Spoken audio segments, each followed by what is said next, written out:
lan 2 coups francs direct ci 5 minutes non Declan Rice mi du nit man tey laa waaru te li gën a garaaw ci coup franc direct bi lépp ci même aile lañ ko dóor daanaka même distance la dem naa ba naan Real s'il vous plaît éviter leen coup franc yi nag lii ma gis ni bu naree continuer fii ba suba Courtois du ko jàpp man nag tey laa waaru maa ngi gis ñu bëri di balaa mi naan Courtois xamul dara ak yéen bu dul woon Courtois làmbaay ñaaw Courtois lam génnee ci ay arrêt décisif coup franc yooyu lu ci Courtois mën waa ji fam teg bal bi moo sori ba pare ay coup franc da koy enroulé da nga naan xaas ba nga naan bal bi génn na bal bi na caax ci kaay dem naa ba dama naan ay mere ngay éviter leen coup non mais man maa waaru tey ci Declan Rice incroyable ci 5 minutes 2 coups francs direct ci benn match double coup franc direct benn nit moo ko dóor même pied daanaka même angle la teg bal bi te bal bi à chaque fois fa mu ko teg fa la ko yóbbu fa mu ko bëgg a yóbbu fa lay dem te day dugg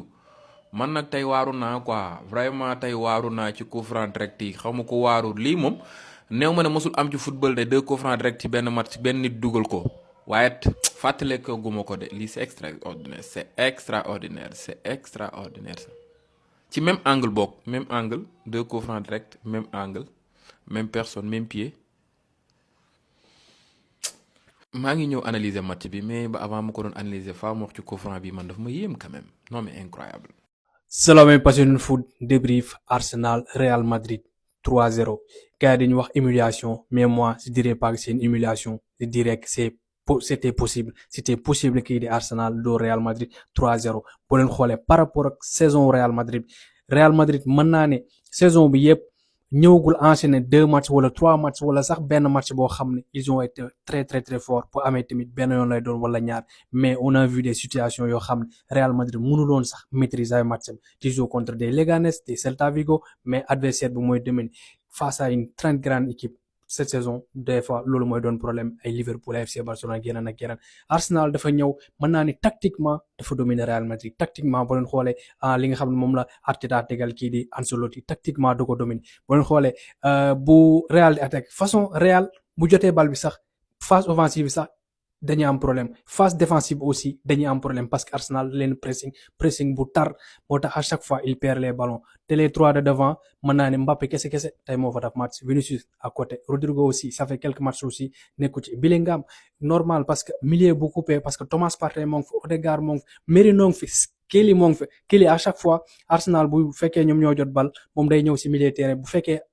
Real Madrid moo jotee bal moom lay football lii de latéral ki nga xam ne mooy Martinelli aussi ñëw poste latéral Saka ñëw poste latéral ça veut dire que dañ fay nekk ay 6 Timber aussi il a fait un très bon match aussi bu fekkee ne Real Arsenal moo yoree bal bi Arsenal day football défense à 3 boo leen ko seetloo pour sortir de balle day yomb bay bëgg de Arsenal ça veut dire que tactiquement da ko dominer premier mi-temps ils ont eu des occasions mais lan moo doon causer problème parce que Arsenal saa yu defee centre du fa fekk kii di Merino parce que Merino day ñëw ci milieu terrain en soutien loolu tamit moo doon indil Arsenal problème mais deuxième mi-temps dañoo ñëw tak ñu corriger loolu 58e minute Rice am coup franc du jamais vu ne ko ci pat alors que Courtois qui faisait un très très très bon match même li nga xam ne mooy 3-0 yi sax sans moom Real Madrid mënoon na jël ay 3-4-5 facilement ñu naa déet 70e minute mu tegaat coup franc même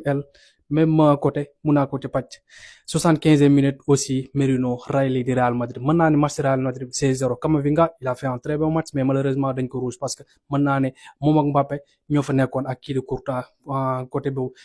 Valverde aussi il a joué son rôle Asensio aussi xaw na fa def ay tacle et tout mais tactiquement Arsenal dafa bouffé kii di Real Madrid dañ koy wax mais bon c'est la répétition des choses saison bi Real Madrid dañ fa gis match yu bari ils l'ont joué comme ça et ils l'ont perdu face à des grosses équipes ça veut dire que c'est pas anodin mais nag dafa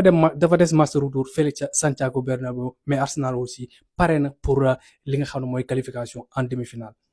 Non, tey c'était pas sérieux non tey c'était pas professionnel tey j'ai pas vu du caractère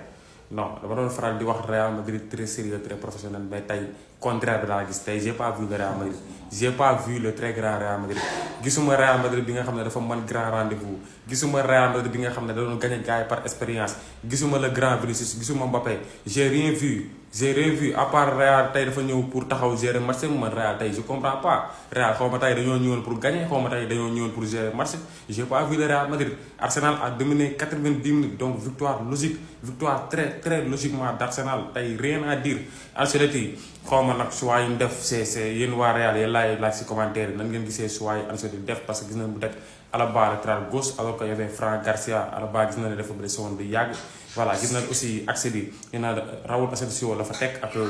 Rudiger je pense que loolu moo fa nekkoon mais bon gars yi yéen waa Real xam naa tey moom seen xol neexul maa ngi leen ñaan si commentaire yi ngeen ñëw ngeen wax ma lan ngeen gisee match bi nan ngeen gisee les choix d'Ancelotti mais attention aussi c'est pas encore fini ah c'est pas encore fini en Ligue des Champions gis nañ fi lu nekk gis nañ fi façon remontada bu nekk donc il faut jamais de la vie enterrer le Real Madrid faites très attention mais tamit Arsenal bi ma gis Arsenal c'est du très sérieux Arsenal c'est du très professionnel Arsenal ils ont du caractère donc match retour bi ça promet mais en tout cas Arsenal part largement favori. Vraiment gars yi ça va pas pour le Real Madrid ça va pas ça reste beaucoup Real amatul jeu Real amatul créativité Real Madrid léegi buñ gagné sax par chance lay gagné non très franchement Real Madrid quel que soit le résultat final Ancelotti dafa war a dem quoi vraiment dëgg la nag Real am na ay blessés am na ay manquants Real war na wut ay latéraux et tout mais Ancelotti ne propose pas Real amul jeu c'est de ça qu'il s'agit moo tax Real bu dajanteeg équipe boo xam ne day téye bal bu amee fulla ak fayda daf koy dóor moo tax ren gëwuma Real Madrid gagné Barça te moo tax fu ko Barça jàpp daf koy gagné facilement ca daf koy humilier ba Real Madrid du téye bal day jël bal bàyyi ko adversaire bi léegi milieu de terrain sorti yuy def sorti de bal sax mënatoo ko Toni Kroos n'est plus là Ceballos moo fi xawoon tane blessé na Real Madrid daal sa waay da ngay ree ba tas ay Alaba aussi deuxième jour le mieux payé au Real Madrid ban rendement la amal Ancelotti Rodrigo bu doxee bu doxul moom mooy génn Ancelotti ay Arda Güler ay Brahim Diaz bala nga ko dugal temps bi def tuuti ay Endrick doo leen dugal même bu ay Vinicius Mbappé Bellingham nekk terrain bi nelaw doo leen génne le problème du Real Madrid vraiment c'est sérieux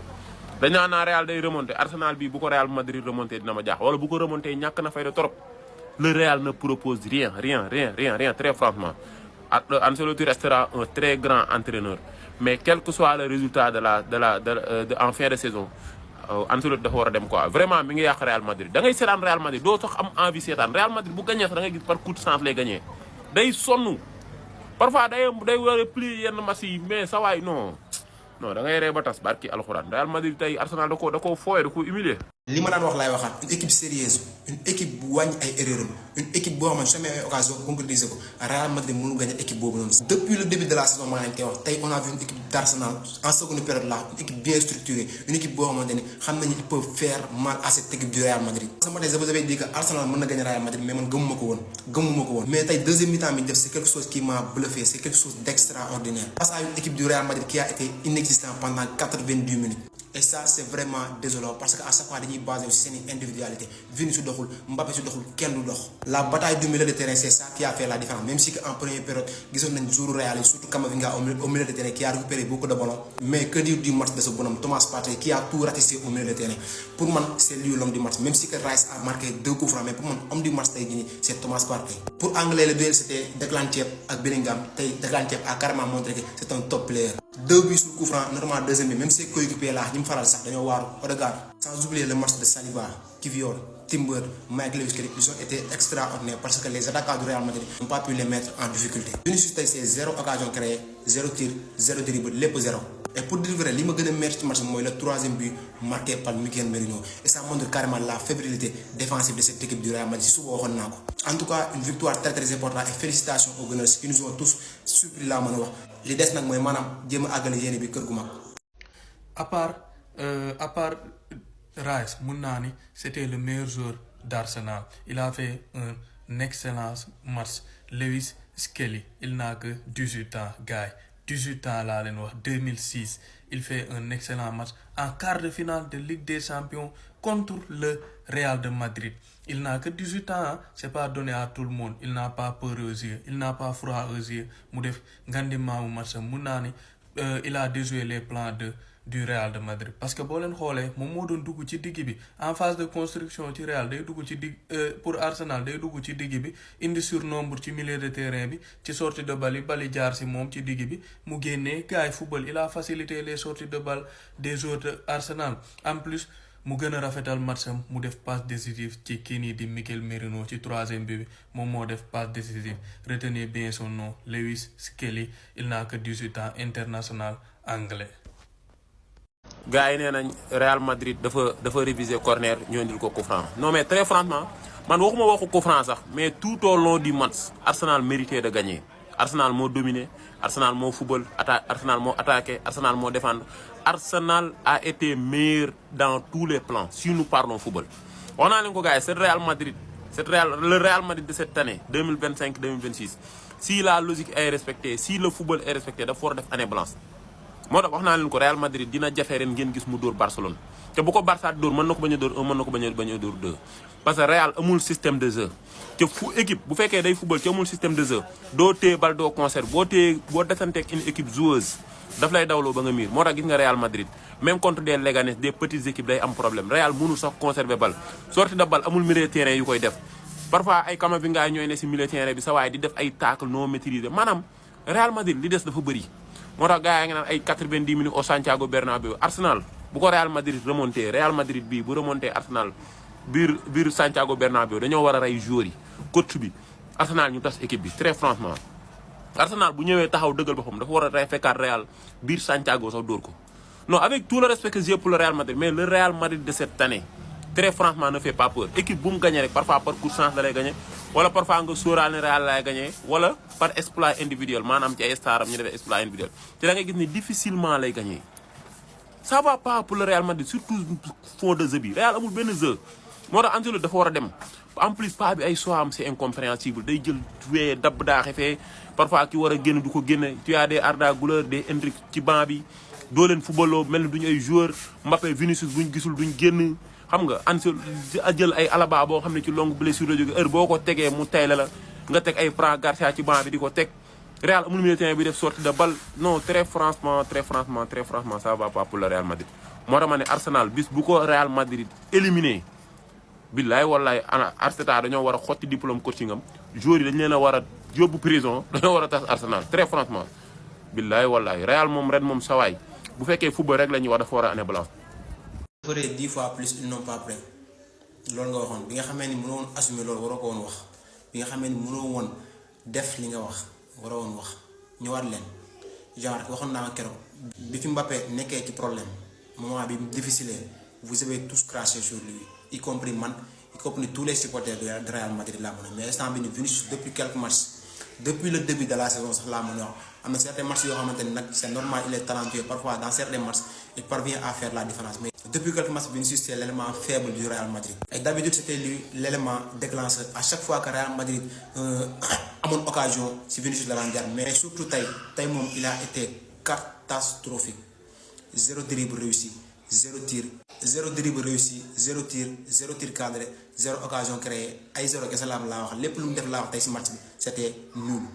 En tout cas si on se parle sérieusement ñu waxante quoi là c'est compliqué ça devient très très compliqué pour Vinicius parce que instant bi je peux dire que moitié partie problème Real Madrid c'est Vinicius. Mambo mais Mambo sànq sama produit sànq lan laa waxoon. nga ne Arsenal du perte match tey bi de. xam nga ñu bëri nag naan Mambo da nga juum Mambo nee naa la sénégalais ñoom ñoo ma xamul rek mais diaspora bi xam nañu kuy Mambo. parce que Mambo lu muy wax xam-xam lay wax. lu muy koy wax daf koy teg foo xamante ni si cadre football la koy teg. tey Arsenal gagné na 3-0. Mambo bettu ma man victoire bi bettu ma quoi. ndax la parce que boo xoolee Real de Madrid lu muy footballé ak Arsenal lu muy joué Arsenal moo gën a discipliné tactiquement moo gën a discipliné ba pare ñoo yore milieu terrain yi yoo xamante ne nii 3 milieu terrain yi yoo xamante ne nii pour nga gagner seen bataille milieu terrain dafa jafe. te gis nañ déclaration rôle bu muy joué tey. te Real de Madrid Mambo amuñu maanaam meneur de jeu amuñu koo xamante ni moo mën a dëkku milieu terrain wu Arsenal bi. Bellingham moo fa nekk te gis nañu Bellingham tey dafa tafu woon ci café bi. Mambo 4-4-2 la joué jël Modric ak Camavinga nga teg ko si milieu terrain mais Mambo loolu noonu xoolal Arsenal da lay naan quoi franchement dañ lay naan quoi parce que Declan Rice tey jéewul sax numéro 6 te dafa avancé parce que gisoo deuxième ballon yëpp moom moo koy récupéré ah tey coup franc bi Mambo xool nu mu ko teg. waaw tey gis nañu coup de pied arrêté yi moom macha allah. Mambo fët bi signal la. si barrage. barrage nga xam ne yow ñëpp xam ne Arsenal seen but yëpp ay coup de pied arrêté la mais yow da nga koy lire da nga koy jàng Real de Madrid jàng nañu kii yëpp mais fàtte nañu coup de pied arrêté yi. surtout coup franc yi. surtout si coup franc yi. te tey coup franc yëpp. boo xoolee ka ma ko doon dóor te Odegaard. tey ñu jël ko jox ko Declan Rice. parce que xam na ni carrément ni côté fee ne fu mu placé wu. Declan Rice foofu moom moo koy dóor ko dugal quoi bu dee dëgg la mais man am na ale la nag mais retour am na nag. lépp c'est possible quoi mais sama vidéo bi ngeen dem sama côté ba sama YouTube ma yaatal lépp foofu noonu la joie ay ca ñu daaw. Oh, pop, le match raté de Vinicius. 0 but, 0 passe, 0 centre réussi, 0 dribble réussi, 0 passe clé. Passe clé, moi, passe bon à Hamilton. N'a passe wadi d'or. Passe bon à Hamilton. D'or, moi, stop. Donc, moi, passe clé. 0 le Hollenstein. C'est vraiment dur pour lui. Le match lui passe, Gisney. Mon double mais il a raté un penalty dans le jeu, c'est haché. On comprend pas lan moo dal Vinicius cette saison dañ ko xamante dëgg il a du mal ba xam ballon d'or bi la ba xam je sais pas mais tàmmal nga ñu lu gën li saa yeewul. Sénégal tey moom damay wàcc moom ba ci suuf ñaan leen njëkk ngeen ñaanal ma njëkk Mamadou Mohamed Ndiaye tey suba dañoo xëy mu ne ma Arsenal day dóor 3 ma ne ko Real day dóor 2 mu ne ma moom du carte mais bu Real dóoree Arsenal naa ko wax lu ma bëgg moom mu defal ma ko ma ne ko bu Arsenal dóoree Real ma jox la 1 million mu ne ma déet 1 dafa bari ma ne ko ma waat ne ko bu Arsenal dóoree ma jox la 1 ndax man Arsenal ay boy laa leen considéré Ndiaye ne ma non carte moom du ma ne ko du carte maa lay jox 1 Ndiaye ne ma ok léegi bu Real dóoree loo ma laaj ma jox la ko Ndiaye nee na moom du carte te man waatoon naa ne dama koy jox 1 te 3 yam waxoon sax moo mujjee am nag may ñaan rek ngeen ñaanal ma Mamadou Mohamed Ndiaye suba moom xalaas du ma ko moom suba moom du ma dem xalaas moom mais ñaanal leen ma Ndiaye rek wax leen ko mu baal ma na ma jéggal man maa juum ma sax dama fen na ma jéggal na ma Ndiaye jéggal bu baax